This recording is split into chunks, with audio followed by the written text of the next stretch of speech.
All right, the silence descends. First of all, I'd like to welcome everybody to this afternoon's event. My name is James Robson. I'm the Victor and William Fung Director of the Harvard Asia Center. I'd like to thank you all for coming out today. On behalf of everyone at the Asia Center, I'd like to welcome you to the 17th Tsai Lecture. I'd like to particularly thank this gentleman up here, being the paparazzi, Tenzin Nodop, for everything he did to make this event possible today. He did a tremendous amount of work to arrange it, so thank you, Tenzin. Yeah. I'd like to first point out that today's talk is being videotaped, but we ask you to please refrain from doing any live streaming or any other audio or video recording of the event. So thanks for your cooperation. There will be a Q&A period following the talk, and there will also be a reception in the concourse outside of this room following the event. So please join us out there to continue the conversation over some food and drink if you have some time to stay around. So the Tsai Lecture, which is the Asia Center's distinguished annual lecture, was established in the year 2000 with a generous endowment from Felix Tsai. It allows the Asia Center to bring to Harvard notable leaders in academia, government, and business, as well as other professions. The annual lecture is open to the public, and it offers perspectives from a range of disciplines and from different regions in Asia. Past speakers have included the late Surin Pitsuwan, the former Secretary General of ASEAN, the Pritzker Prize-winning architect and humanitarian Shigeru Ban, internationally renowned human rights lawyer and advocate Asma Jahangir, the award-winning author Amitav Ghosh, Dr. Jim Yong Kim, the former head of the World Bank, the Honorable Kevin Rudd, the former Prime Minister of Australia, the Honorable Carolyn Kennedy, and the Honorable Kathleen Stevens, who delivered the 15th Tsai Lecture in 2019. The Nobel Peace Prize-winning laureate Maria Ressa delivered the most recent 16th Tsai Lecture in 2022. Now, it gives me great pleasure today to introduce the 17th Tsai Lecturer, Lobsang Sangay. I want to put honorable in front of that as well, like all those other honorables. I see it as less of a title of an office and more of a statement of character. So he's no stranger to Harvard or the Asia Center. And Lobsang Sangay is currently a senior visiting fellow at the East Asian Legal Studies program at the Harvard Law School. During his tenure at the Harvard Law School in the fall of 2022, he taught a class on China and Tibet and is presently teaching a reading group on Tibet at the Harvard Kennedy School. Lobsang Sangay served as a democratically elected Sikyong, or often translated as president, of the Central Tibetan Administration, serving 2 consecutive terms from 2011 to 2021. He began his career in public service in 1988 as the vice president of the Regional Tibetan Youth Congress in Delhi, and Lobsang completed his BA and LLB from Delhi University. He did his LLM in 1995 and SJD in 2004 from the Harvard Law School and received the Yong K. Kim 95 Memorial Prize for Excellence in a Dissertation and Contributions to the Understanding of East Asia at the Harvard Law School. While at Harvard, akin to Track 3 diplomacy, he organized 7 rounds of meetings and conferences between Tibetan, Western, and Chinese scholars. Most notably, in 2003, he organized the first ever meeting between His Holiness the 14th Dalai Lama and 25 Chinese scholars and students, which was the same year, which happened on September 16th, 2003, that the Harvard Asia Center also hosted a public talk in Sanders Theater by His Holiness the 14th Dalai Lama. In 2008, Lobsang Sangay testified before the U.S. Senate Foreign Relations Committee on Asian and Pacific Affairs regarding the crisis in Tibet. Lobsang has become known for his deft handling of difficult diplomatic issues, which obviously come with certain dangers, challenges, and pressures. Lobsang, for example, once related how he had received an email by a reporter from Time magazine who wanted to conduct an interview with him in Dharamsala. He graciously agreed to the journalist's offer, accepted the journalist's offer, but then a few days later received another email that said she wanted to share the questions she planned to ask him and included them in an attachment to the message. Initially, he thought this was a particularly kind gesture by the reporter, but then he remembered that he was living in a rarefied political time that included all manner of surveillance and other things, and he began to become a bit suspicious. Therefore, before opening the attachment, he wrote back to the reporter, asking if she in fact had sent the email to him. She responded that she had not. She then did some sleuth work and found that it had been sent by a different source, with the attachments being malware that would have spied on him or destroyed his computer. Being raised as a good Buddhist, Lobsang was all too familiar with one of the fundamental Buddhist teachings, namely that of non-attachment, whereby the Buddhists taught that attachments were one of the cardinal sins. Hence the joke that says, when you send an email to the Buddha, he will reply, "No attachments, please." Whoever said that Buddhist doctrinal teachings don't have their practical implications? Lobsang Sangye has, however, not remained detached from engaging with critical and difficult issues and discussions. He's gone on to produce a number of important reports that have been disseminated through the human rights organizations and the mainstream media. He was a researcher for the formative report, Tibet, Human Rights and the Rule of Law, published by the International Commission of Jurists in Geneva and Switzerland in 2008. He also published Legal Autonomy of Tibet, a Tibetan Lawyer's Perspective, in the Journal of East Asian and International Law, and Education Rights for Tibetans in Tibet and India. He also published an article entitled Tibet, The Exile's Journey, that was published in the Journal of Democracy in 2004. He was selected as one of the 24 young leaders of Asia by the Asia Society in 2006, and he's spoken at many international conferences such as the Forum 2000, the Halifax Security Forum, and the Oxford Union. He's written numerous op-ed pieces in major newspapers, including the New York Times, the Washington Post, the Wall Street Journal, and he's appeared on many international TV networks like the BBC and CNN, and has been profiled in the New York Times, the BBC, and CNN, among other news media. Lobsang Sangye was awarded the gold medal for outstanding contributions to public discourse by the College Historical Society at the Trinity College in Dublin in 2014, and the Salisbury University Presidential Medal for Distinguished Community Leadership in 2015. He has visited various capitals and parliaments around the world, and it played an important role in the passage of the Tibet Policy and Support Act of 2020, signed by the United States government, which outlines U.S. policy on Tibet that requires the State Department to discuss U.S. efforts to promote the human rights of the Tibetan people, and it stipulates it is official United States policy that the succession of Tibetan leaders, including that of the Dalai Lama, be left solely to Tibetan Buddhists for them to decide. The Act also provides other forms of support for non-governmental organizations to assist Tibetan communities. I'm sure we will learn much more about Lobsang Sangye's life between Dharamsala and the halls of political power in his talk today. Therefore, the Asia Center is deeply honored that Lobsang accepted our invitation to deliver today's talk. So please join me in welcoming Lobsang Sangye for today's 17th Tsai lecture entitled Journey of an Exiled Tibetan Leader from Harvard to Dharamsala. Lobsang, please.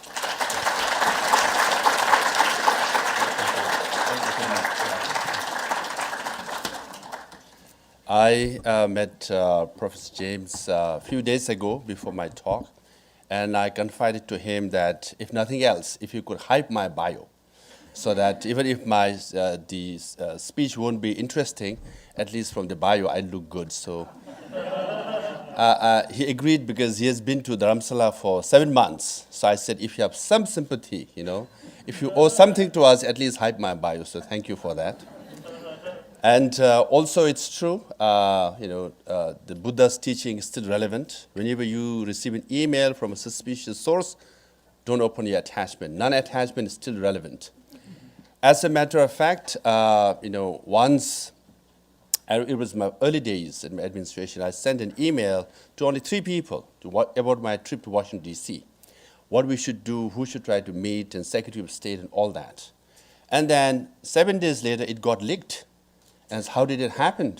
So my computer was compromised.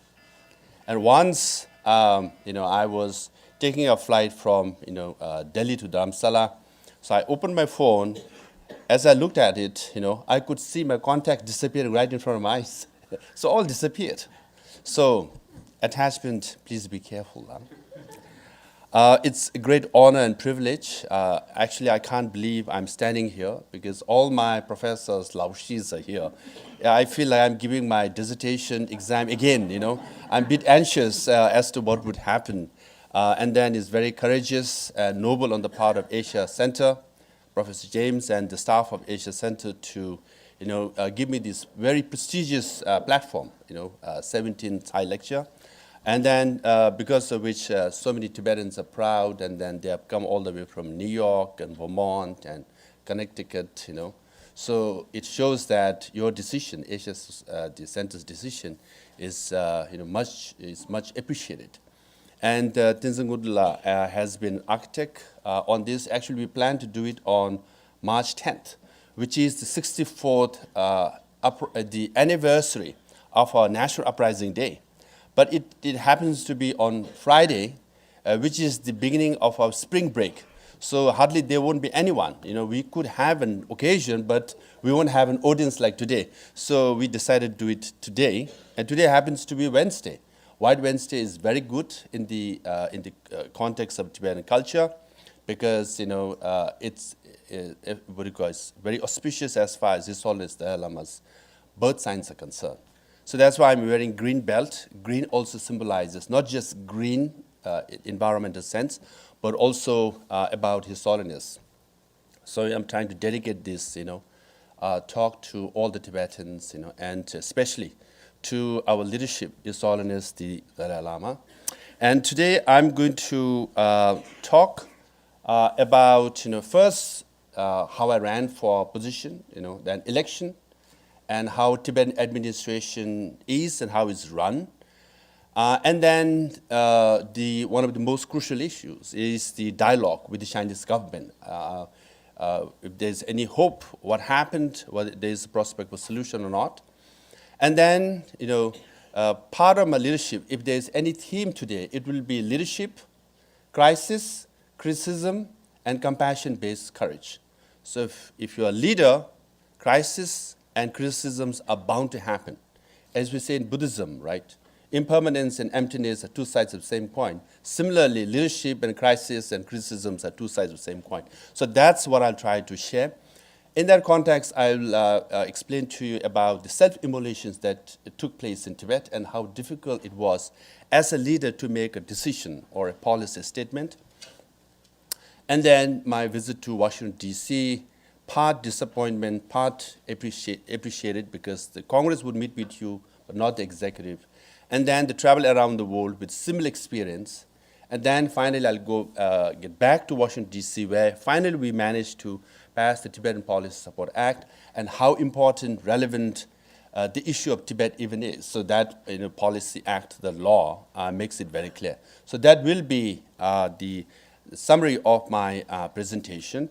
And then, you know, I have prepared 70-some photographs. So I have 45 minutes to finish. So I'll run like anything. So as a Tibetan who is from mountains, I should have stamina. I hope you will, you know, bear with me. So first slide, Tashidelek, means good wishes in Tibetan. Now, this is the debate of three candidates in 2011.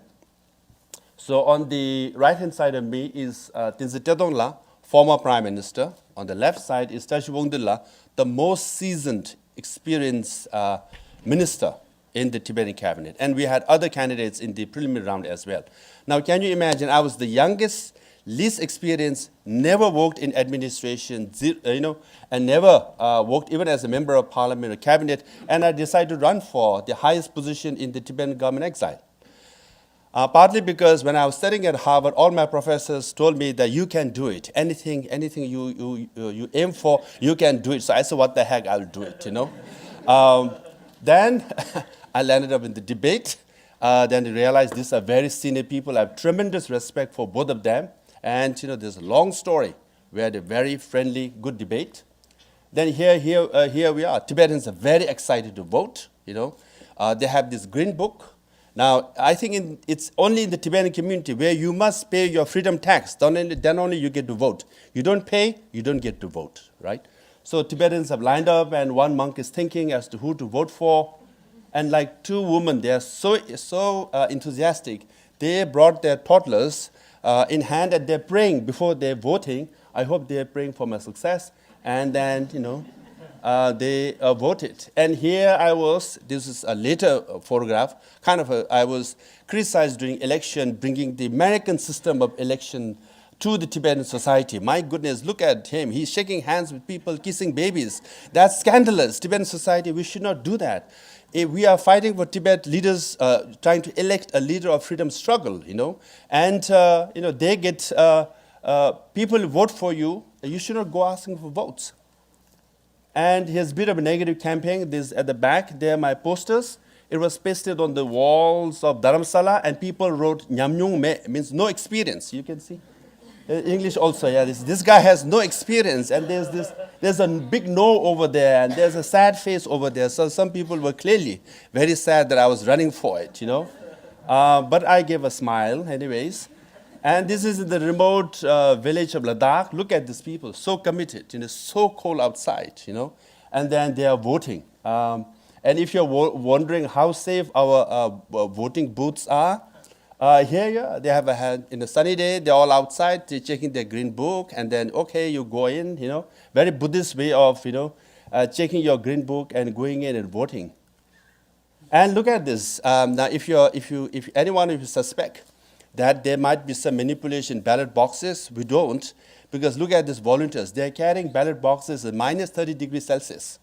So if they're that committed to carry ballot boxes, I think we should, be assured that ballot boxes are safe. No frauds at all, yes. Look at frozen lake, look at permafrost, and they're so committed. And then, finally, I got elected, and His Holiness Dalai Lama kindly, came to bless the occasion on my inauguration day. And this is what His Holiness said. This is a historic line.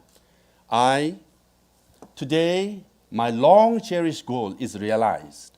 The power given to me by Sikyong Tara Rinpoche, I'm handing over to Sikyong Lobsang Sengye. No pressure, So 600 years of history of the institution of Dalai Lama being both the spiritual leader and the political leader was devolved. And church and the state was separated. And here I was given the responsibility. And then it just happened to be on Monday.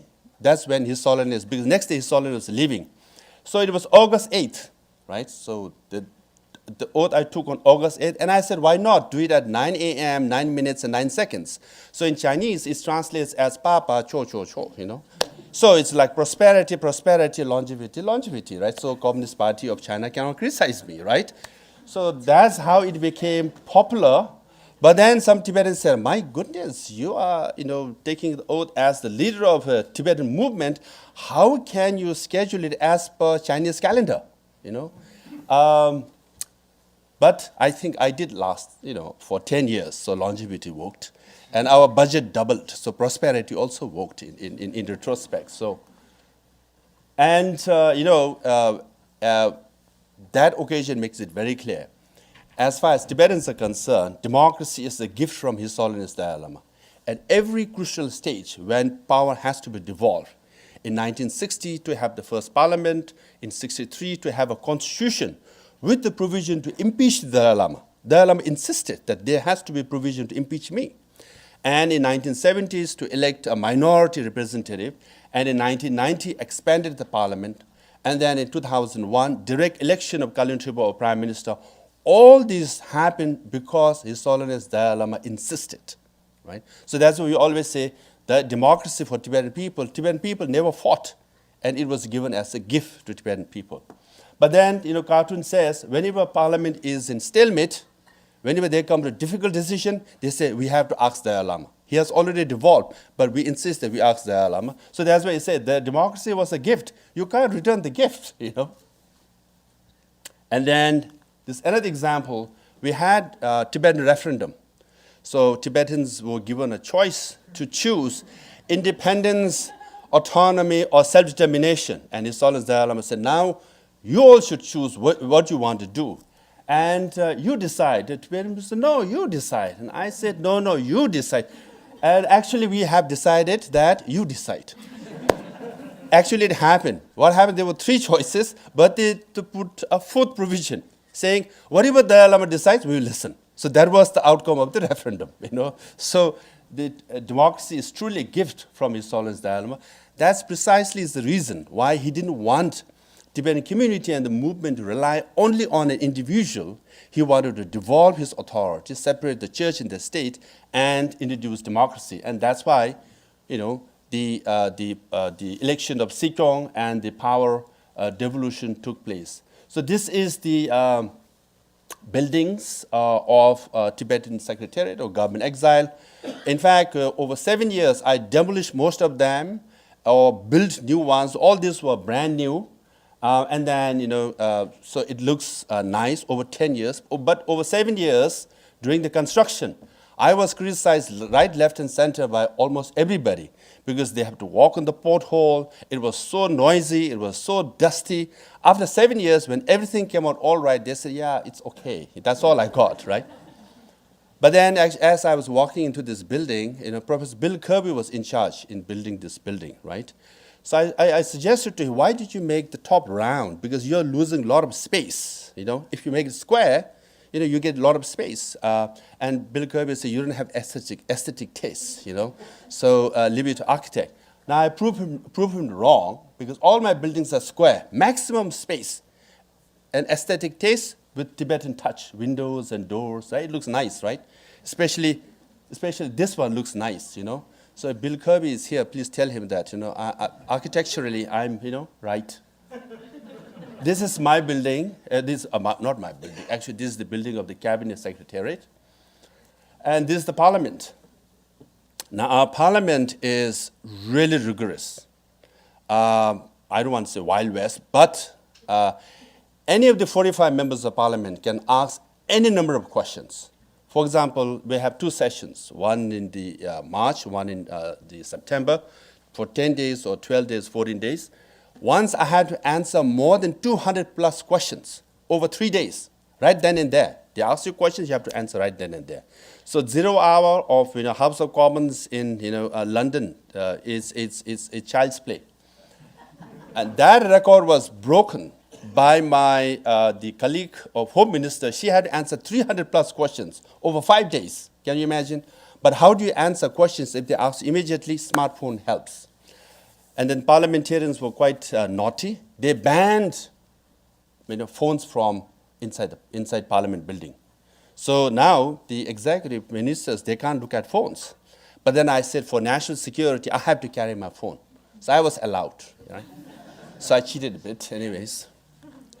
And now this is how the Tibetan government in exile is. So it functions like any other government. We have Department of Religion and Culture, all the monasteries and nunneries, 30,000 plus monks and nuns, were overseen by, rather coordinated by Department of Religion and Culture. Ministry of Home has all the settlements all over India, Nepal, and Bhutan, and old age homes, all has to be taken care of. Finance takes care of a budget, fundraising. So 40 plus, $40 to $45 million was the budget. In fact, during my term, we doubled the budget. And we managed to also save quite a bit at the end. Education department has primary, middle, and senior secondary or high schools, and then run for free for most of the Tibetan children or bare minimum fees. And then we also provide scholarships for children to go to college. And again, the education result over 10 years improved quite a lot. In fact, our literacy rate is 92 or 93%, far better than any of the Southeast Asian countries, or if you compare any of the refugee communities in this world, I think our literacy rate is very high. And economically also very hardworking and self-dependent. Security, mainly His Holiness security and information from inside Tibet.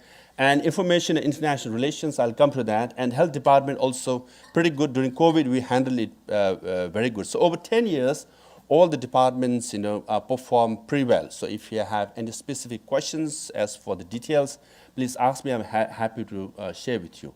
Now, under the Department of International Relations and Information, So these are the offices we have. They act as semi-embassies. New Delhi, Washington, D.C., Geneva, Tokyo, London, Brussels, Canberra, Paris, Moscow, Pretoria, Kathmandu, Taipei, and Sao Paulo in Brazil. So we have anywhere from 3 to 7 staff members. Delhi, we have more than 30. That's the largest. So it functions like any other government, and quite effectively so. In fact, among all the government exiles, we are proud to say that Tibetan administration is the most efficient and functioning one. Now I'll come to a serious aspect of the Tibet issue as far as dialogue is concerned, solution for Tibet issue is concerned. We all know after the occupation of Tibet, pre-Cultural Revolution, during Cultural Revolution, Tibetans suffered a lot. But then the Chinese leader, Hu Yaobang, who was open-minded, liberal, initiated a lot of the reforms inside Tibet. He visited Tibet, and he really wanted to engage in dialogue. And at that time, Chinese paramount leader Deng Xiaoping said, other than independence, anything can be discussed. So in that, under that, what we call slogan or principle, initiatives were made. And His Holiness Dalai Lama's brother, this is a picture of Hu Yaobang, Hu Jintao, who became the Party Secretary General of Tibet Autonomous Region, and then later President of China, and Wen Jiabao, I was told, I think, became Premier of China. And then, this is His Holiness Dalai Lama's elder brother, Gyalpo Thundup, and Shi Tongshun was the father of Xi Jinping. So Shi Tongshun knew His Holiness Dalai Lama and Panchen Lama, and he knew about Tibet issue quite well. So when in late 70s and 80s, when there was a prospect for dialogue, he played an important role. And you can clearly see how close Shi Tongshun, Xi Jinping's father, and Panchen Lama was. It looks like this is maybe a Tibetan New Year event where Xi Jinping's family visited Panchen Lama's family. You can clearly see Panchen Lama's brother, Xi Jinping is the second one, and then Panchen Lama himself, Xi Jinping's wife, and then one sitting is Panchen Lama's father, Xi Jinping's father, Shi Tongshun, and Yi Qianyin, one of the top marshal general, and Panchen Lama's mother. So they were very close. When Panchen Lama passed away, died, Shi Tongshun, Xi Jinping's father, actually wrote the official obituary. It's available now. So if you read the obituary, you can clearly see how close they were. But unfortunately, as far as Tibet issue is concerned, father was very liberal, but the son is yet to prove like his father.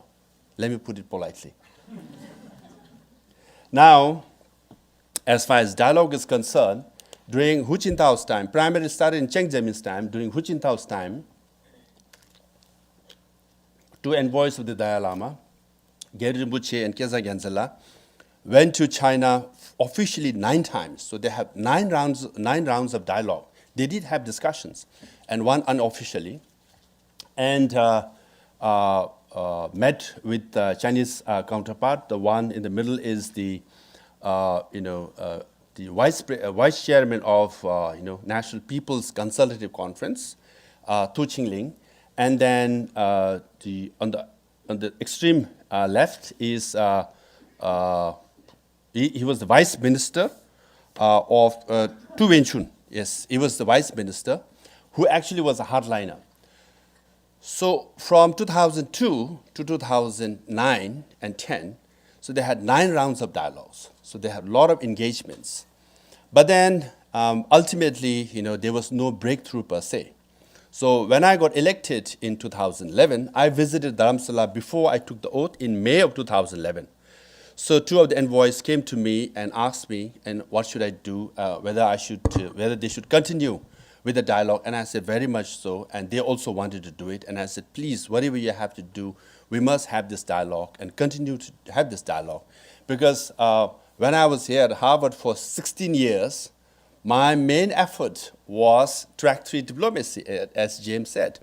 We organized 7 major conferences, including meeting between His Holiness the Dalai Lama and his visit to Sanders Theatre at the law school. Professor Bill Alford moderated it. And track 3 diplomacy was going on quite good. In fact, the Vice Minister of United Front also visited. Top-level scholars came. So I thought I could contribute something towards dialogue because, for 16 years I frequented Harvard Asia Center, Yenching Center, Fairbanks Center, and East Asian Legal Studies. I didn't go to Kennedy School and Business School and Health School and Education School, which I regretted because during my administration, I realized when I looked at the health file, I said, I should have gone to health department, When I had to do fundraising, I said, why didn't I go to business school, right? So, but then I devoted all my time, and religion and culture, I took a class, comparative class with, Charlie, but other than that, I didn't visit much to divinity school. So that was my regret. But I invested all my eggs in one basket on dialogue, track 3 diplomacy. This is where I could contribute. So I met them in May, and they said they wanted to continue, and I said very much so. When I took the oath in August of 2011, again, I met 2 of them formally, and they made all the presentation as to what has transpired in 9 rounds of dialogue, everything. And then, yes, I said, please go ahead. We must have this dialogue. We must continue to have this dialogue. And they tried their level best.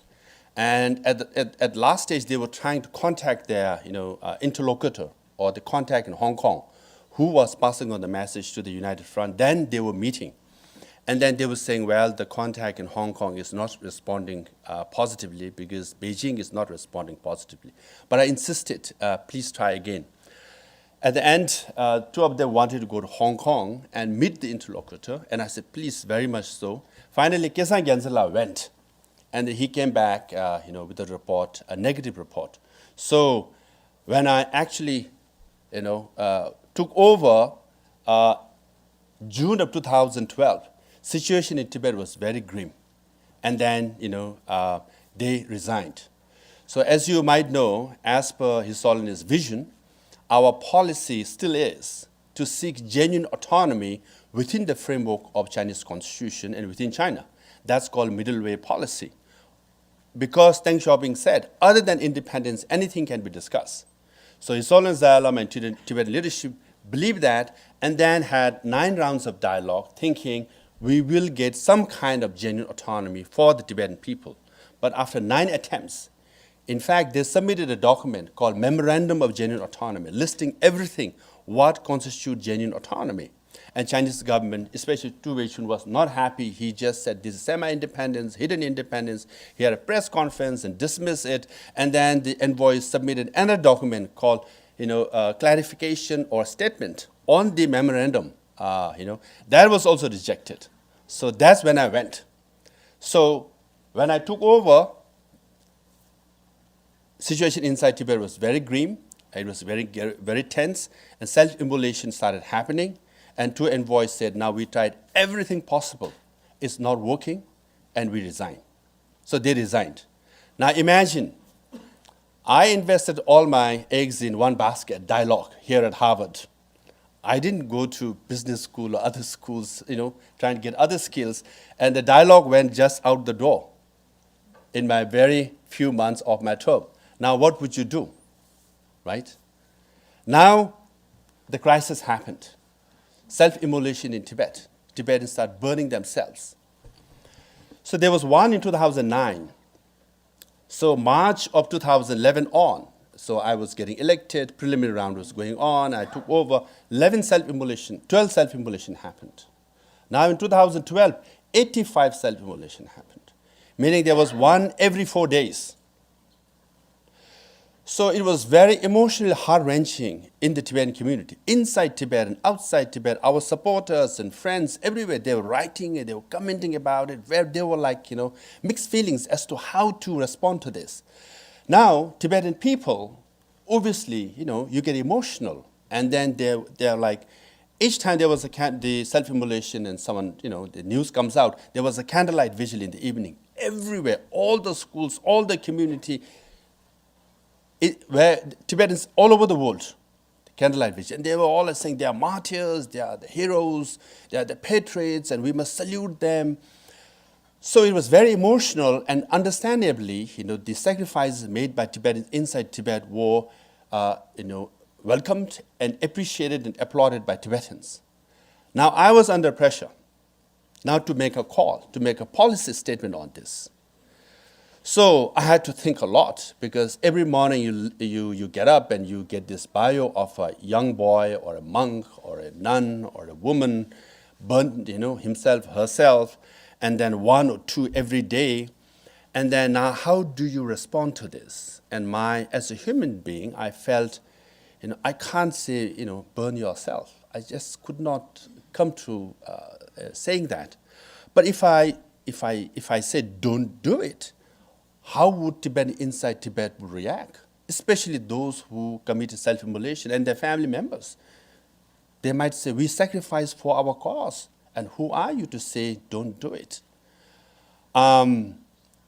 So it was very heart-wrenching. And then some, 136 died, but then some were alive. So they committed self-immolation, some were alive. How would they react? That I don't even appreciate, not just not appreciate, say don't do it. I mean, that will look very negatively. So as a leader, when you are faced with crisis, how do you respond? So it was very heart-wrenching for me. I had to think deep down. And then the March of 2012, we had a parliament session. Everybody was saying, yes, they are the martyrs, they are the heroes. And, Executive Sikyong, the political leader, now should say something, should lead us on this. And I said, I expressed my solidarity. Then I went to Japan in April of 2012, and the media were there. They asked me, what is your take on this? And I said, as a human being, life is precious. One should live and continue to fight. So one should not burn oneself. But as a Buddhist, anyone who dies, I'll pray for them. But as a Tibetan, I understand your aspirations. Your aspirations are, you want to see the return of His Holiness Dalai Lama to Tibet and freedom for Tibetans. I support that. That is my aspiration too. So as a human being, please don't do it. But as a Tibetan, I support your aspirations. So that's how I formulated my stand. And I just hoped that Tibetans will understand. But then you get criticized. And the criticism came from all sides and saying, who are you to say don't do it? They are doing voluntarily, right? At least you can do is just keep quiet, if nothing else.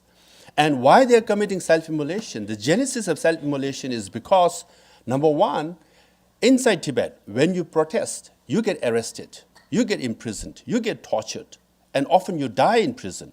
Even if you're released, you get released in poor health, that it affects your family. And often the imprisonment system was such that you get arrested and you are imprisoned in faraway places. So the mother, when they have to, visit father, you have to visit, go 2 or 3 days. And whatever monthly savings that they have, food and clothes they take, and you don't allow you to meet with your father in prison.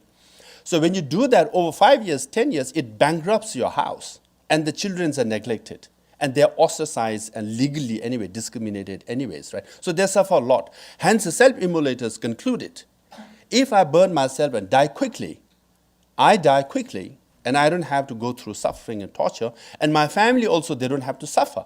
So that's why they committed self-immolation. And how can you justify by saying don't do it?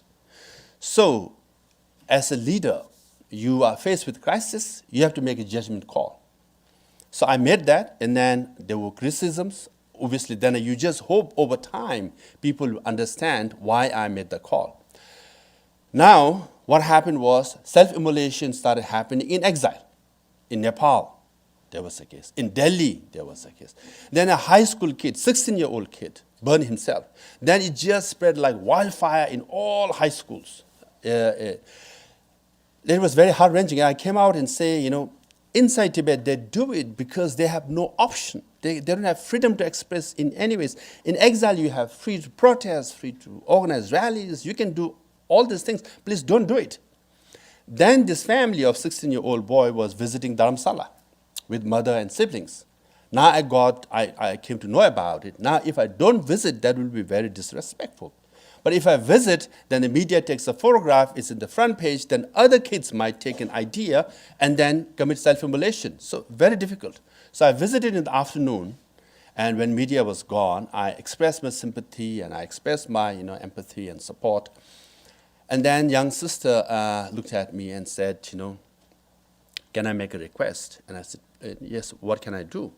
He said, I just lost my precious brother, and he was the youngest, and he's our favorite. Can you do something to remember him, to dedicate his birthday as Martyrs' Day? Now, very difficult. I could have given politicians' answer and say, well, I'll get back to you, or I'll talk to the team, But I just could not raise expectations and then to be dashed later, right? So I thought I should be honest to myself and I should be honest to them. And I told her, so many Tibetans have committed self-immolation in Tibet. If you dedicate Martyrs' Day for, every self-immolator, there'll be so many. So it's impossible. So I hope you understand, right? Even if I go back and talk to my team, if they come out and say no, I hope you understand. And obviously they were disappointed. But I had to be honest to myself. So while I was driving back, I know you always, when you make this kind of decision, you make decision with a very heavy heart. You go back and thinking, I hope they understand at a human level, They criticize you, it's okay. But I hope they understand that I made the right call. So, I'm sure there are many in this room who want to become leader. So you must understand that leader equals crisis and criticism, right? So you must have element of compassion and courage to decide. So that's what happened. Now, you can clearly see Tibetans are very emotional, candlelight vigils everywhere. And I wrote an op-ed piece in Washington Post to make it clear to Washington, D.C. and the rest of the world that Tibetan leadership in exile does not encourage self-immolation or protest inside Tibet, right? Now, so with all this situation happening inside Tibet, very sad cases, I thought I should come to Washington, D.C. and inform Washington, D.C., influence them, and to make a call, to make a decision in our favor. Now, when I came to Washington, D.C., the State Department won't allow me to enter the State Department. White House won't allow me to enter White House because they say you are Prime Minister of government exile. And as per protocol, that's like 1970s, Nixon-Kissinger legacy to ban exile government, right? So they don't allow you in. So I came to Washington, D.C. over 10 years, 2 or 3 times a day. Can you even 20, 30 times to Washington, D.C.? They say, no, we can't allow you in. So where do we meet? Cafeteria, coffee house, Starbucks. Very noisy Starbucks. At one time, this State Department staff was so disorganized that, he met me at the reception of a hotel. Like the people checking in and out, and there we were, just talking, And it was winter. It was cold. Wind was blowing in and out, and there we met. And so plausible deniability was what was needed. And then, yes, I just could not enter the State Department, White House for 10 years. And I actually, when I got elected in summer of 2011, I had this wish list. What will I do in 10 years? Enter the State Department, enter White House, pass a law on Tibet, make it law in America to support Tibet. So that was the goal. Now, every year I come, disappointed, They don't allow me in. So I met many of them outside. But the Congress was very nice. So my main host, Speaker Nancy Pelosi, she visited Dharamsala too. This is a picture when she visited Dharamsala. Her trip to Taiwan was very, very much covered by news media.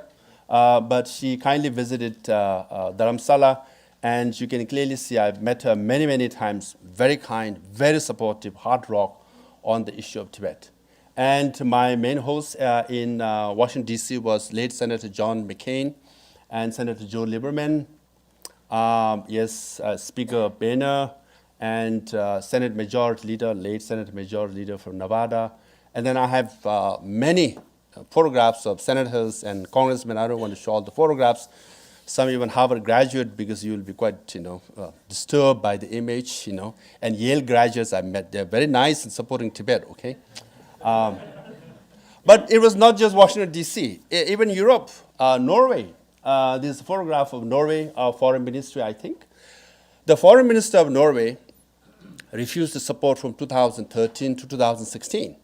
They used to give $100,000 for some medicine for old people. They want to cut it. And I said, it's $100,000. You have like $1 trillion, sovereign fund. Why do you want to do that? This guy was insisting. Instruction was cancel everything. Don't entertain His Holiness Dalai Lama to Norway. And of course, don't meet with me at all. Later, I found out that he has some advisory role as part of an international group of the China State Council. And you know where he is now? That he went on to become the president of World Economic Forum, Davos. And first guest he invited was President Xi Jinping in 2017, right? So the other one is the Foreign Ministry of Australia. Now, Foreign Minister of Australia, Bob Carr, came out in the news. Oh, Lobsang Sengkes, I'm not meeting him at all. And then, he doesn't want to meet with me. And then later he established a research institute, again, very pro-China. But karma has it that when I was entering the Australian Parliament, elevator door opened. Who walked in? Foreign Minister of Australia. And I got introduced by the MP. He said, hey, this is Sikyong Lobsang Sengke, and this is Foreign Minister of Australia, Bob Carr. And I said, hi. So we had karmic meeting, no formal meeting, So you can't skip karma also. Another teaching of Buddhism, right, James? Yes. But parliamentarians meet with you. So this Minister Wade, he was Minister of Indigenous People in Australia. He was very bold, and we had this Thank You Australia event. He had taken an oath or pledge that whenever it comes to His Holiness Dalai Lama, I will come out and support him no matter what. So he was a minister. He had to seek permission from Prime Minister. He said, look, this is my personal pledge to him. So I'm going to this event anyways. But the Foreign Ministry of Australia would not meet with me. But the parliamentarians would. So these are the parliamentarians, former speakers, and all that. So this is Australia's National Press Club. I spoke for an hour. It was broadcast live on Australian Broadcasting Corporation TV. New Zealand, no one in the Foreign Ministry or Prime Minister office, even though we had famous Prime Minister who just resigned, very open, left-oriented, doesn't meet with Tibetans. But members of Parliament would meet, and I gave talks in New Zealand. At public level, I could give talks. And this is in Israel. I was invited as a keynote speaker. And this is at the public in Israel, but both the Israeli government and the Palestinian Authority refused to meet with me. As a matter of principle and based on history, they should be supporting, but didn't.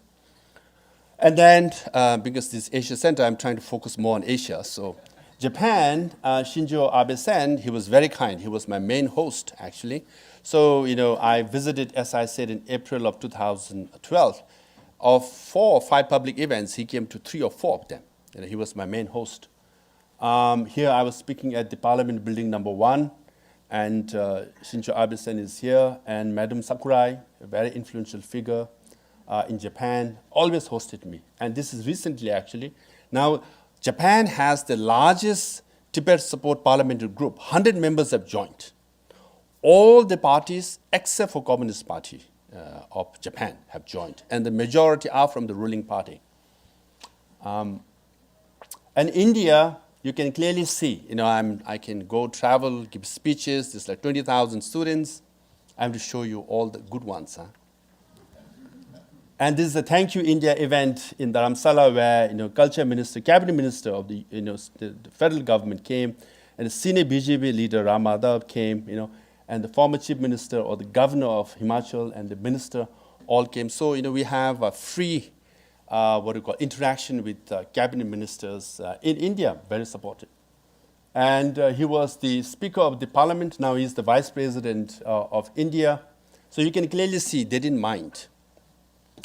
Now I went to, not only I was not met in the executive buildings, in some places I could barely give a talk. This is in South Africa. I went and the South Africa Chinese embassy issued a press release criticizing my visit to South Africa. I was giving a talk at the Stellenbosch Law School.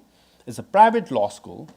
But then 100 migrants, which the embassy hired and gave them, fries and burgers, and then They came to protest. They stormed the campus, they stormed the auditorium, and they went on stage. And then the next day, they issued a press release saying there was a massive protest against my visit. Here it is, protesting, stop splitting Tibet from China. And then after I had to give a talk in an alternate room, when I was coming out of the gate, there were like 30 or 40 Chinese people protesting, As the door opened, I could clearly see they all were taking pictures. So I said, hey, I should not get wrong footage here, I gave them victory sign and smile, So all the photographs had me with V sign with a smile, okay? They didn't have a Tibetan guy dodging and running away. So leadership, you have to make split decisions sometimes, okay? Be prepared. So University of Toronto, 50, 60 Chinese students came to protest my visit. And after I gave the talk, and some Tibetan students for Free Tibet were very riled up, like, these people are protesting, we should do something. No, don't do anything. I said, why don't you invite some of them in, after I finished my talk. Doing Q&A, they are free to ask any questions. And that I was trained here at Asia Center and Fairbank, at the East Asian Legal Studies. So I think 13, 14 of them came and started asking questions. Then we engaged. And there's a YouTube video where one guy was applauding to my answers, And one guy got up and said, no, from what I hear, I want to have a weekly discussion, with Tibetans and Chinese, come to better understanding of the situation. I said, exactly, that's what we want. Protesting outside and me talking inside in isolation doesn't help. We should come, meet, discuss, and come to understanding. So that was the progress. Then, I was campaigning in CNN, Hard Talk, supposed to be a very difficult one, BBC, I appeared in all that, and media. And finally, after 10 years of being a nomad, wandering around from hilltop to hilltop, where I was rejected by everybody, I entered the State Department, So it was COVID time, and we forgot to take our masks. It was right here. I said, we must show our face with the flags at the backdrop. We took the photograph, and there it is. History was made. Mainly because Robert Destro was appointed the special coordinator on Tibetan issues. And he was joint secretary level. So normally special coordinator on Tibetan issues are of undersecretary level. So over 10 years, each time I came, I used to meet State Department people. I said, why can't I come in? They said, no, you are a government exile. As a Syrian government exile, just walked in to the 7th floor, met Hillary Clinton. They just formed 2 months ago. They're able to go in. Why can't I go? We've been waiting for 50 years, Next time when I came, no, you can't come. You just allowed the Venezuelan government exile. Why can't I do it? I used to give them a lot of guilt trip. That's a Buddhist way, I was not nasty per se. But the interagency, they started discussing, debating among themselves. This is so bad, Why can't we allow Lobsang Sangye in, So one agency, 2, 3, 7 to 9 had to debate among themselves. But I knew by 2019, 8 of them had signed off. They said, okay, except for one. I should not name it, They are quite, not only at Harvard, they're also strong at the State Department. You got it, right, James? Right? Okay. So, he got, as joint secretary, he said, and then he sends me a message, he wants to meet with me because he had only 4 months term left. He wants to meet with me. I said, okay, I'll come if I can meet you inside. This is COVID time. Why should I risk my life to come all the way to Washington, D.C. when I cannot come inside the State Department? He said, okay, come in. That's it. One bureaucrat made the call, and I entered the State Department, and Nixon-Kissinger legacy went down the road, and then I walked in, right?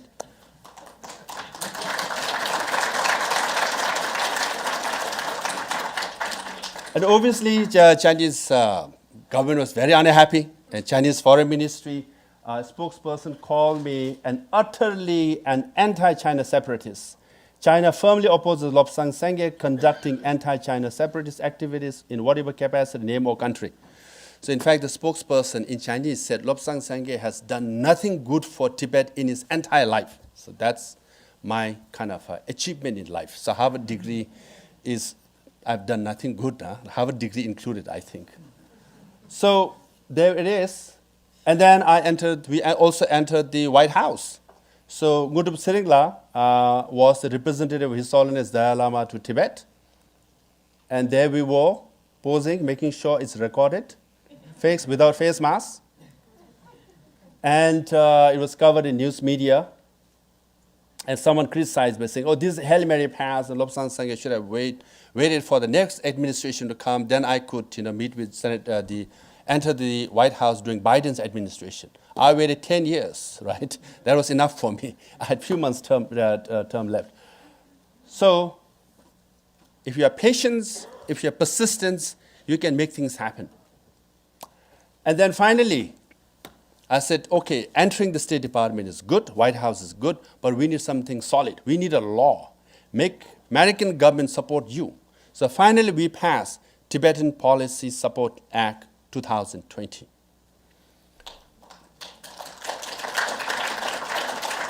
I didn't tell them, okay, James, they're doing voluntarily, yeah. So this law is very important. We had a Tibetan Policy Act in 2002, which is amended, improved upon everything we wanted. We put it in there. And I made sure there was a provision which says that Sikyong office is legit, right? Tibetan administration is legit, so it's law now, right? Now my successor can enter the State Department because of law. And then one of the main provisions of the law is on reincarnation, because the Chinese government was very unhappy because the law, Tibetan Policy Support Act, said that on reincarnation of Dalai Lama, Chinese government cannot interfere. If any official interferes, he or she will be sanctioned. So now reincarnation is a major issue. In 2011, September, His Holiness had issued a statement saying, as for the reincarnation of 15th Dalai Lama, one could come either through reincarnation, emanation, means one could designate his own successor, a teenager boy, most likely boy or girl, or selection, like cardinals meeting and selecting the Pope. All the High Lamas can meet and select next Dalai Lama. So this is on the table, and His Holiness is, has said he will make the decision and announcement at the age of 90. So a little more than 2 years. In July of 2025, His Holiness is supposed to issue a statement on this. So this is a very sensitive, delicate issue, because historically, each time one Dalai Lama passes away, before the next one is born and teenager and enthroned, that period is very vulnerable for us. So it's very important, and this is much been discussed, but now we finally managed to include it in the law. And then, that law was passed. I mean, there's a lawmaking process, long story, but I'll shorten it. The House, Speaker Pelosi and Jimmy Govern, they were very supportive.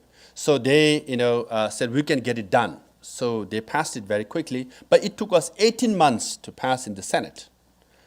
Now, why? Because if you want to move anything, chair of the committee, Senate Foreign Relations Committee, has almost veto power on any law to pass from the Senate Foreign Relations Committee. So the chair and co-chair relationship is very important. So this is very delicate. I will not dwell into it. But over 18 months, we lobbied a lot. And finally, we managed to pass the law. And that, the chair was Senator Risch, who played an instrumental role. And Senator Rubio and Congressman Jim McGovern from Amherst, Massachusetts. They were the co-sponsors of the Tibetan Policy Support Act. So we owe them a great deal for passing the law. Now, in that law, another important aspect of Tibet is included is the geopolitical aspect of Tibet, how important Tibet is. Now, look at this is, the Himalayas, Tibet plateau. This is from you can see Tibet as the mountain. And then, because this was said in 1950s and 60s by Chinese leadership, Tibet is the palm we have to occupy, then go up to 5 fingers, right? Ladakh, Nepal, Bhutan, Sikkim, and Arunachal.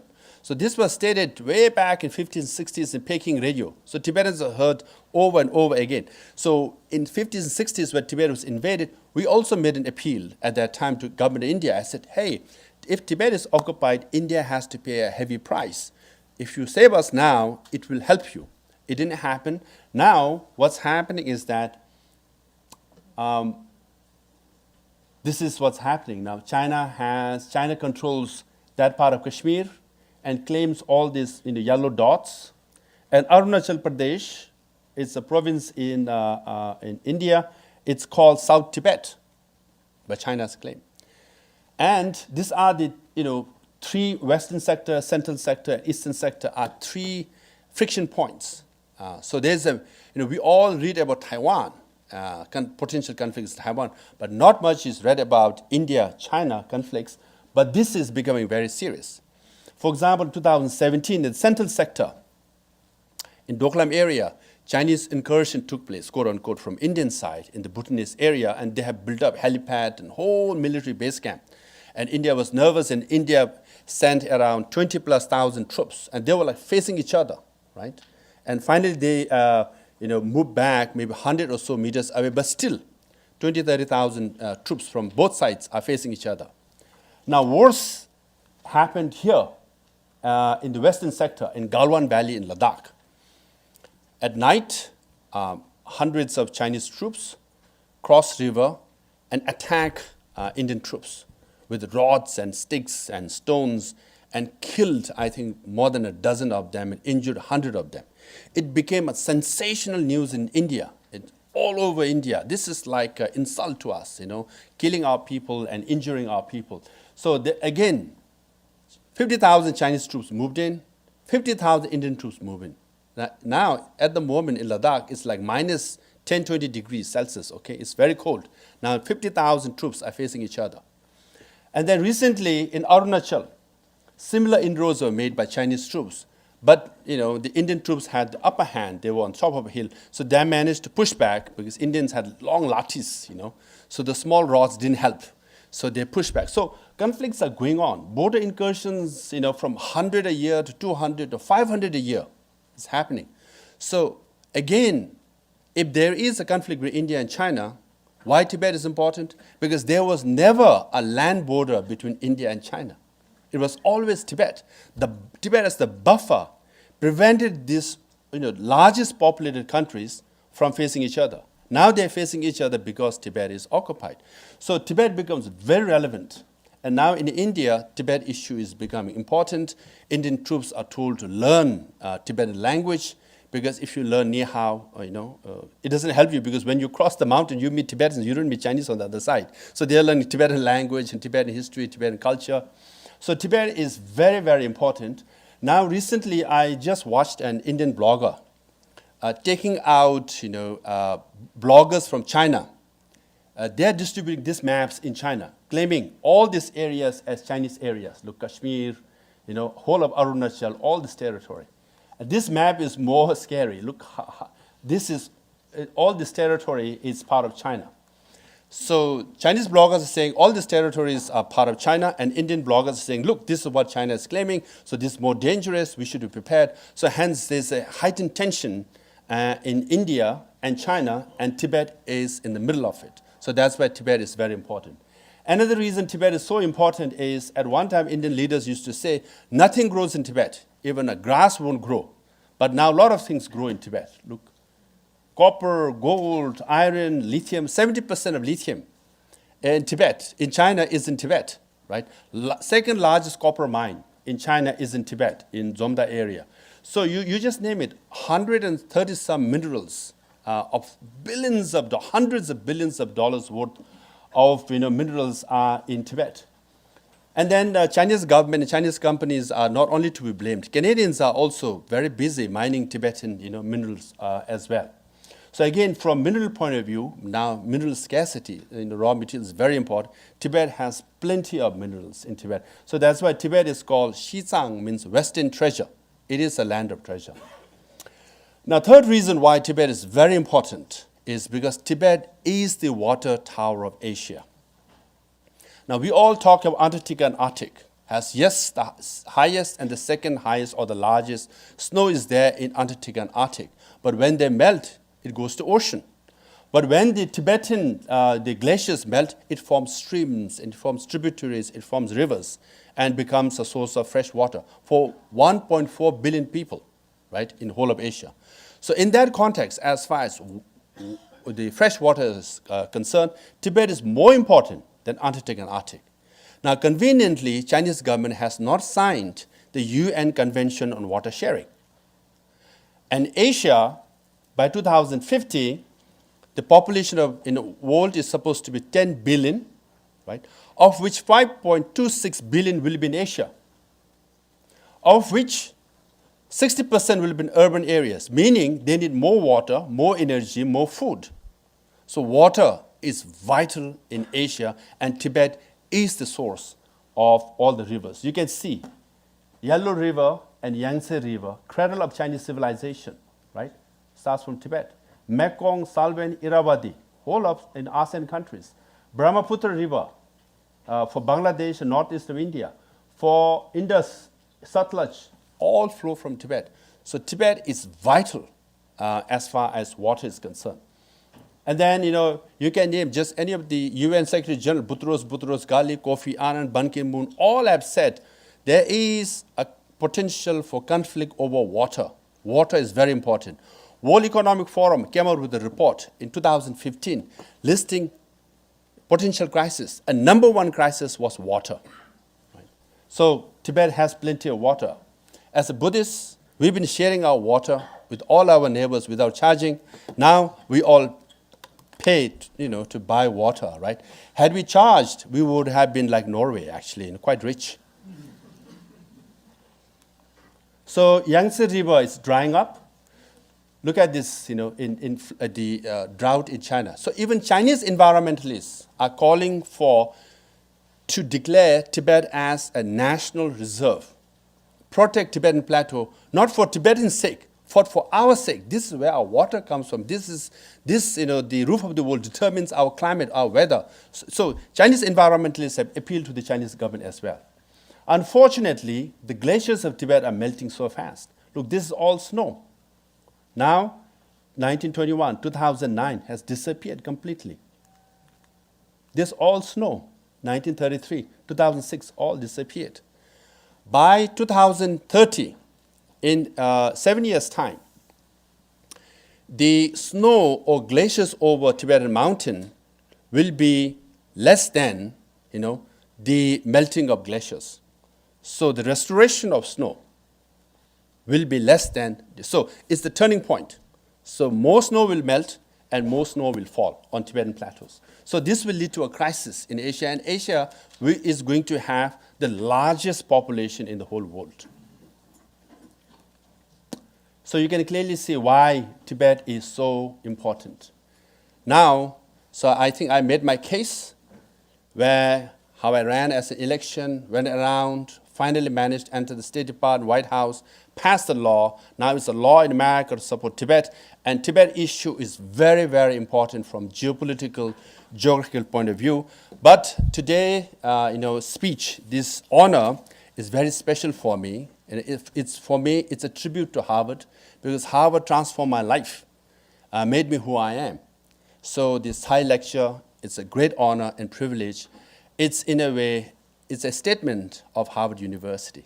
The refugee boy could come here, and Professor Alford will take me under his wings, and whatever he saw in me, I don't know. He said, when I was doing my LLM, he said, why don't you do HJD? I never applied for scholarship. He gave me a scholarship. I finished my doctorate dissertation, and then he said, well, you continue to work here. And then finally, when I had to run for positions, all my professors and Professor Alford said, yeah, you can do it. It was I took the toughest job without realizing that I could actually do it. So now recently I've just come back, and Professor Alford told me to teach. I said, maybe, I don't know whether I can teach or not, But as a teaching, it went quite well at law school and the candidate school. Students themselves, made an appeal to the program, and I'm teaching a reading group as well. So it's like a whole circle, that as a student I came back, and today I'm standing here.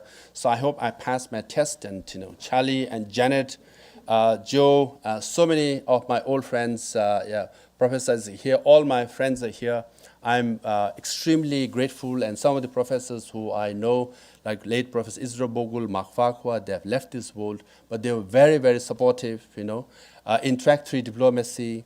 Liz Perry is not here. Bill Kirby, I already mentioned. So many of them helped shape my career. And then there's so many Tibetans have come, and many of them are supporters. They've been with me for all these years, and to all of them, I just want to say thank you, Tuji Chenang. Also, there are 6 million Tibetans in Tibet are still and suffering. And even though I left my office, when I applied at Harvard Law School, at the end, I wrote, "I'm born a freedom fighter, I'll die a freedom fighter." So that pledge still remains. So I will be part of the Tibetan movement for a long time to come. And my friend is also here. So with that note, I just want to say thank you, Tujiche.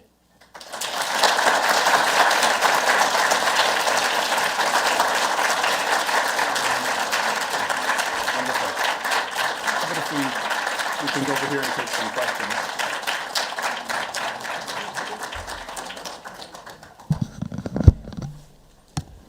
So we do have some time. We can open up the floor to some questions. There'll be some microphones that will go around, so please make sure that you have a microphone before you ask your question, otherwise we can't hear it. And please make sure that your question is actually a question as well. We won't have a lot of time, and so we'll make sure that we have a question that comes from you rather than just a long statement, okay? Before I forget, my old friend John and Ann are there. My landlord, Larry, is here, with Henry Steiner, and obviously my wife and daughter, I must mention all of them. Yes, right of now course. Yes. And my brother is here, yes. My family members. My mother is back home, all my friends. Thank you so much, yes. So the floor is open. I think we, first hand there.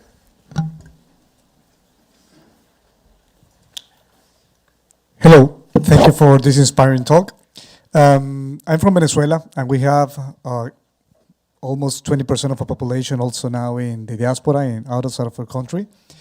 So, seeing your experience, I wanted to ask you, how do you do, or Tibetans do in general, to keep the attention and the engage of the Tibetan people outside with an exile government? How do you make them also even being able to pay a tax for freedom? That's very important, and I think that the Tibetan community in the diaspora is a very engaged community that even from the years that you are in exile, keep in touch with their home. Yes. Thank you very much. Recently, I was in Miami. I met a couple of community leaders of Venezuela and Cuban leaders as well. So my recommendation to all those who are in exile, whether you're Venezuelan or Cuban or Afghan or Syrian, form government exile, right?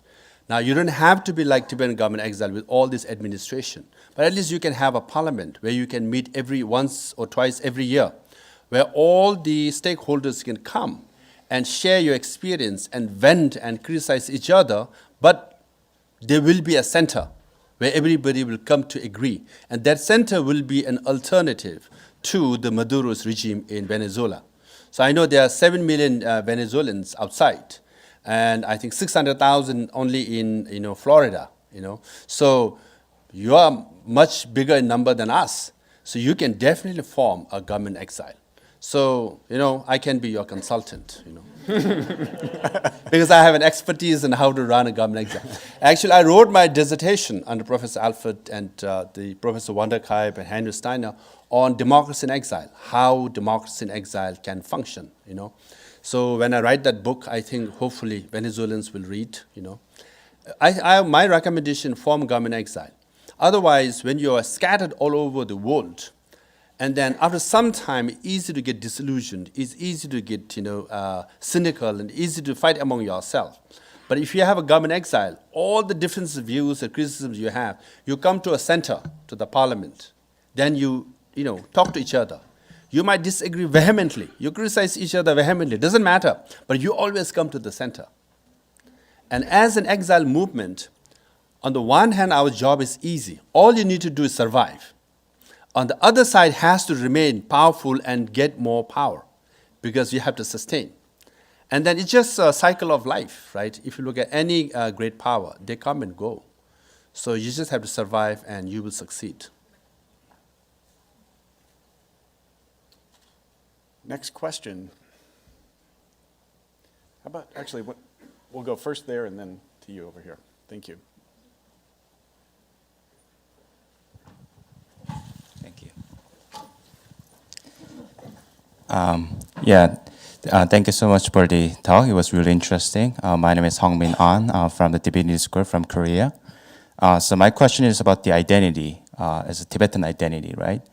So exile government, obviously, in some ways, the Tibetan groups are uprooted from their like root in China, and just the nature of the law that once the tree is uprooted from its root, naturally it will wither. The tree will wither over time.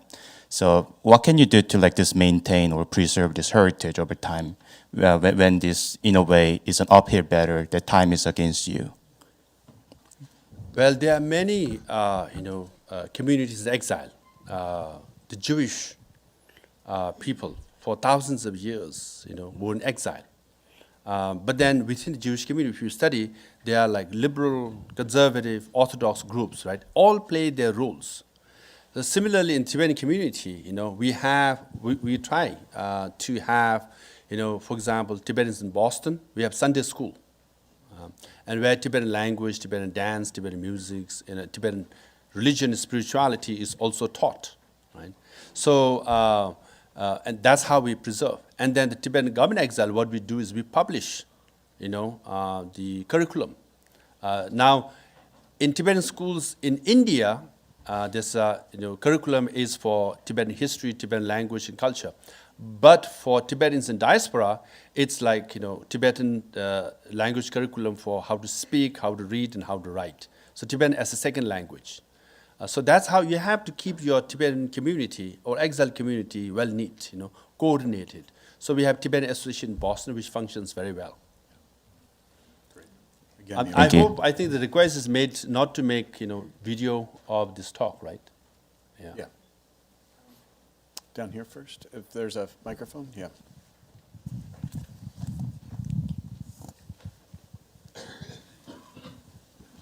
Thank you for the very inspirational talk. My name is Rie, and I'm from Tokyo, Japan. I have two questions, and the first one is, what motivated you to take part in the Tibetan government, like apart from the supports and recommendation you received from the professor at Harvard? And the second question is, like, what would you see as the future of Tibet, or what would you want to see? And what would you expect the international community to do to help that? Thank you. As far as motivation is concerned, philosophically, as a Buddhist, we look at life differently. Maybe, James, I'm trying to promote Buddhism here. Okay, good. So, in Western culture, birthdays are very important, right? But for Buddhists, we are told you are born and you're bound to die. So birth and death are two sides of the same coin. So we are told you are going to die, eventually. You can't escape it. It's inevitable. Now you are going to die anyways, so what you do while you live? So now motivation is very clear. Okay, I want to do something, that I can leave something behind. And immediately it will be your family, your community, your cause, So as a Tibetan, I have a clear-cut choice here for Tibetan cause and Tibetan movement, So that's the motivation. And another one is, as a Tibetan, I have no choice but to contribute towards Tibetan cause, right? Because our civilization, our nation is at stake, and Tibetans in Tibet are suffering. And I have the privilege of being in free country with education and exposure. And then, motivation is very clear. I should use this for a cause. So that's why. And then, for all the millennials, maybe you are a bit selfish and all that, right? But you are getting the worst deal because climate change is going to be real. With Ukraine war, you can clearly see conflicts will increase. And if you're from Asia, Korea, more conflicts are likely to happen, as I showed you, right? So these are the reality of the whole world. Now, but at the same time, what kind of world do you want, right? So there was First World War, League of Nations was formed. Second World War, United Nations was formed. Now United Nations is clearly ineffective in preventing war in Ukraine, and so let's say in Taiwan also, right? So what kind of international body you want to have? So you have a clean slate. It's a challenge, but an opportunity as well. So as a Tibetan, I look at it that way. Perhaps my position was the toughest job in the world. You saw me wandering around like a nomad. No one wants to meet with me. They see me as a nuisance. They want to do business with China, right? But you don't give up. You just keep knocking, and that's life, And ultimately, you succeed. You pass a law, you make an entrance, and all that, and then it's worth it. At least when I look back in my life, I wrote in that Harvard application also, I want to die without regrets as a freedom fighter. I will have less regrets because I have served my cause, right? So, great opportunities for you all. Maybe we'll take a question from the left side. Hello. Oh, My name is Diego Osorio. Yes, we got one. I'm not here on behalf of the Canadian government, but I work in Canada for the Canadian government. I just want to say that I really pay attention to your mentioning of the fact that there are Canadian companies doing mining in certain places. And I just want to put it out there that if there is a time to do proper lobbying in Canada regarding this issue with Chinese and Canadian interests in mining, the time is now. So don't let that pass. And the second element is that we have legislation that allows you to bring those companies to court in Canadian jurisdictions in case there was real violations of human rights. So just a suggestion, I have to go, but good luck on that. yeah, Thanks for spending your precious Canadian time. yes. Yeah, Venerable Ifa, yeah. Okay. Ifa from Asia Center. I'm a Buddhist nun from Taiwan, not from mainland China, so no offense. Okay. About the reincarnation, even though that the Congress, passed a law, but, personally, I don't think that, that can prevent the Chinese government to challenge this law. I'm wondering if His Holiness ever consider to abolish this reincarnation practice. The first one, this practice, this reincarnation of a living Buddha is not, practiced during the time of the Buddha or even passed on. It was later, 13th century. And especially this selection system was, kind of enforced during the Qing dynasty. And right now it's the 21st century. Why His Holiness, consider just abolished? Because this, involved with politics, I think it's going to, create more chaos for Buddhism in the world, and especially probably not just with China. I know in the future it could be a Taiwan and more country like a claim that His Holiness will be reincarnated in this whole country. So then we're going to have a probably third world war of Dalai Lama's reincarnation. This is just joking. Okay, yeah. I don't think there will be a war per se. Now, as for your argument that reincarnation was invented later in 13th century, not during Buddha's time, a lot of things were invented in all religion, a later time. I think the Bible was, written 300 years after Jesus left the world. Similar with Islam, even Buddhism also, right? Most of the texts came 300 years later after Buddha left, But then each, community invent what is suitable for them. Now, as far as reincarnation is concerned, Tibetans believe it, and it's suitable for us. And as far as Tibetans are concerned, we want to preserve the reincarnation of the Dalai Lama. And I think in October and November of 2019, Tibetan community leaders from all over the world made an appeal to His Holiness Dalai Lama that he should be reborn. Because in 1967, he made it very clear that as far as his reincarnation is concerned, it is for the Tibetan people to decide. It's not like he wanted to come, right? He said it's for the Tibetan people to decide. Now, reincarnation means reincarnation. It is the choice of followers to have reincarnation or not. If followers don't want it, no one will search for him and there won't be reincarnation. But Tibetan people wanted it and they want it, they will search for 15th Dalai Lama and they will have it. Now, as far as Chinese government is concerned, yes, they will select their own Dalai Lama, but now you have to weigh the differences between the two. Chinese government, Mao Zedong told His Holiness Dalai Lama that religion is poison, right? That's their credibility, okay? 98% of monasteries and nunneries were destroyed. 99% of monks and nuns were disrobed. 90+% of Tibetan artifacts, okay, statues, gold, silver were melted, and even copper, iron were melted and made into utensils, right? So they had utter disrespect for anything that is Buddhism and religion, right? And photograph of Dalai Lama is banned in Tibet now. So what credibility does Chinese government or the Communist Party of China has in selecting the next Dalai Lama? None, right? So if they select one, who will believe? No one, except the ones who are forced to believe, right? So they are an atheist organization. They don't believe in religion. And why they want to select a religious leader? And Dalai Lama himself, His Holiness, he said jokingly, well, if Communist Party of China, if you want to take it very seriously as far as searching for my reincarnation, why don't you first find the reincarnation of Mao Zedong, Zhou Enlai, and Chu Te, set some credibility, right? Then you can say, well, we have expertise in searching for reincarnation of Communist Party leaders, hence we have expertise in selecting the spiritual leaders, right?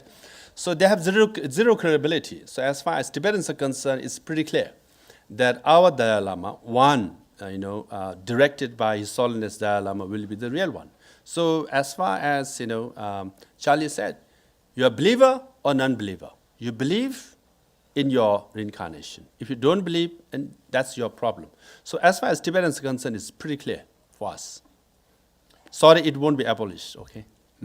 But it is interesting, the concept you raised of a possible emanation decision that may come in 2025, right? Do you think that is a viable one that His Holiness might entertain? I mean, because one of the problems of the Dalai Lama system, right, is the gap of a regency or an open period, which you mentioned in your talk is it can be a fraught time. It always has been in Tibetan history of that gap of raising the next Dalai Lama. So this emanation seems to help deal with that problem of the gap of raising a child. So I'd be interested to hear your thoughts, or if you have any sense of if that's James, being entertained seriously. Yeah, you're entering a very sensitive area. Okay, you don't have to. Why I said As this, if nothing else has been sensitive. Yeah, that's true. But why I said this is, I came out in 2008. Yeah. Calling for emanation of the Dalai Lama's reincarnation. So I'm on the record. I nearly lost election in 2011 because some of the elderly Tibetans were saying like, he is very much healthy, Why are you talking about his death and reincarnation? Some Tibetan women were cursing me or scolding me for doing that. But I'm on the record. The emanation is the best solution. Now, on paper, so in administration, sometimes the project on paper looks very good. But in reality, how do you go about doing it? Because the risk is, if the emanation candidate doesn't pan out, doesn't work out, then the 16th Dalai Lama will not work out because the emanation has to continue with emanation, right? So that's the danger. With reincarnation, we might get, kind of a Dalai Lama for one. When he dies, next one is reborn. It's brand new, right? With emanation, that risk is there. So who do you select? Lot is at stake here. Big pressure. Yeah. Yes. There was another hand up in the back here first. Yeah. Did you have your hand as well? Okay, we'll get to you next. Yeah, there. And then I think I saw. Yes. Okay. That hand, yeah. Sure, we'll get to all of you, don't worry. Yeah. The food can hold for a bit. So, Your Honor, thank you very much for your talk. I'm very moved. I would like to ask for some advice. So I'm just a humble and regular student who came from mainland China. So very similar to what you said. So as a human being, so I'm very compassionate toward all the human beings, especially my brothers and sisters, if I can use that word. So even for those who are in exile, I have strong compassion toward them. But also, I mean, as a Chinese, I have a strong love to my own country, and I'm grateful to my own country. So I'm not a protester. I'm not a protester. So I do want to listen to you. So I would like to have some advice. So how should I approach, or maybe how should the students like me approach this kind of stories, issues, and what should we do for the future? That's very kind of you to say that, and very bold of you too. Now, right here at Harvard, when I was here 16 years ago, we started the same way between Chinese students and Tibetan students. We had started conversation. After some time, Chinese Student Association and Tibetan Student Association had formal weekly conversation. Then we, went up and said, why not we have track 3 diplomacy? And Fairbanks Center, Asia Center, and Yanqing all supported. And so, we used to invite Chinese scholars and high-ranking officials from China, from exile, and Western scholars and Indian scholars right here. So we used to have around 15 or 20 people in one room for 2 or 3 days. But so who is who of Harvard? Professor Israel Vogel, Mark Farquhar, they used to chair. There are only 15 people in one room, right? They used to lend their name and support, Professor Alfred also.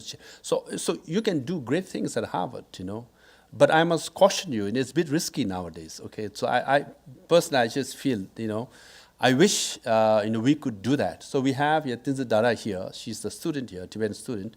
You can meet with her, and then have conversation. Understanding is key.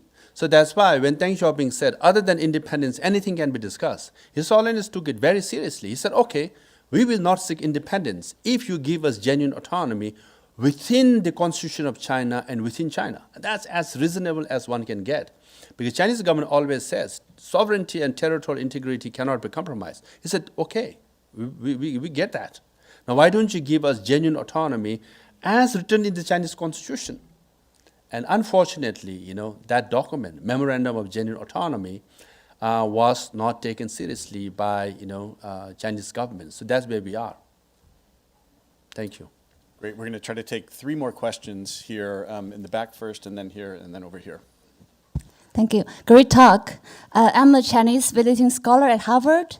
I have a question because I grew up and educated in China, and from the main, when I went through all the education and all the medias, it sounds like Tibetan people and Xinjiang people are suspicious. There are so many anti-Chinese, anti-China separatists. So because 90% of Chinese people are Han population, so throughout all our education, we hear a different story. So I really want to know, how do you get your voice heard by the majority of Chinese people? Yeah, first of all, I think, His Holiness Dalai Lama has made it very clear. As far as Tibetans are concerned, we are not anti-China. Okay, China was a great country, a great civilization, or Chinese people, right? Yesterday only I had Chinese food, mafu tofu, okay, double cooked. Okay, so we have nothing against Chinese people. Our differences is with the Chinese government policies. These are hardline policies where Tibetans are denied their religious freedom, their linguistic freedom, their administration, right? Where, Han Chinese, officials are the most powerful officials in Tibet. For example, the party secretary of Tibet Autonomous Region has never been a Tibetan, has always been Han Chinese, right? So, and then all the top-ranking Chinese officials. So the way we see it is, Chinese are very suspicious of us that they don't give us even an administrative power in Tibet, right? In Tibet University, now in Minzu Daxue, minority national university, Minzu departments are abolished now, right? So you say there are no Minzus now,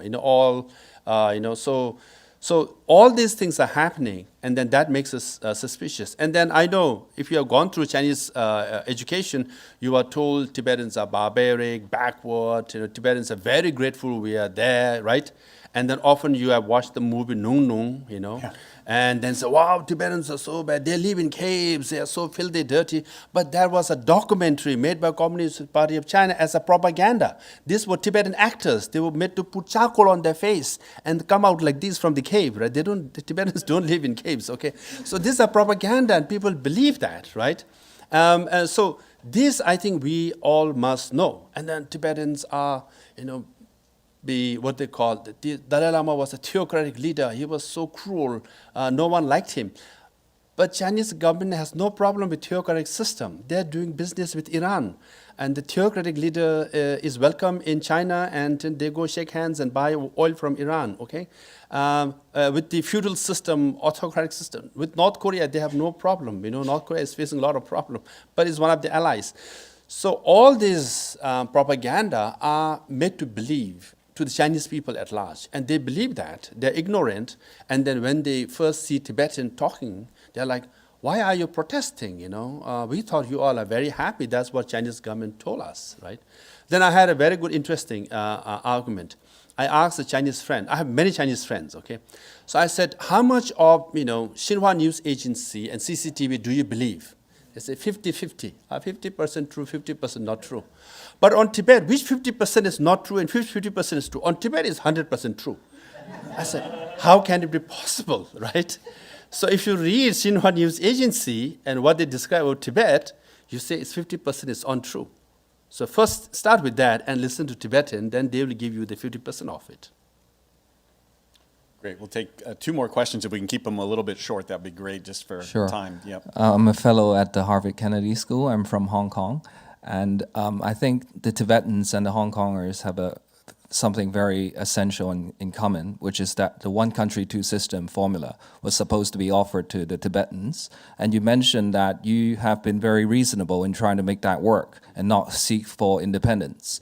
The Hong Kong people also were very reasonable in that we tried to make one country, two system work, but it didn't work, okay? And now they're trying to offer it to Taiwan or even force it on them. And I think it is a very important story that Tibetans and Hong Kongers have to tell the international community and also to explain the position of the Taiwanese people is that quote and unquote being reasonable is not going to work when you're dealing with especially the Communist Party regime that we're dealing with today, that you and I are very familiar with. I just want to hear your thoughts on that. Thank you. I know, Dennis, because we used to say we need genuine autonomy within the framework of the Chinese constitution, like Hong Kong. Hong Kong had one country, two system. But also Tibet was patient zero, and Tibet was the original one country, two system. If you read 17-point agreement signed in 1951 between Chinese government and Tibet, which was forced on us, essentially all the genesis and elements of one country, two system and autonomy is there.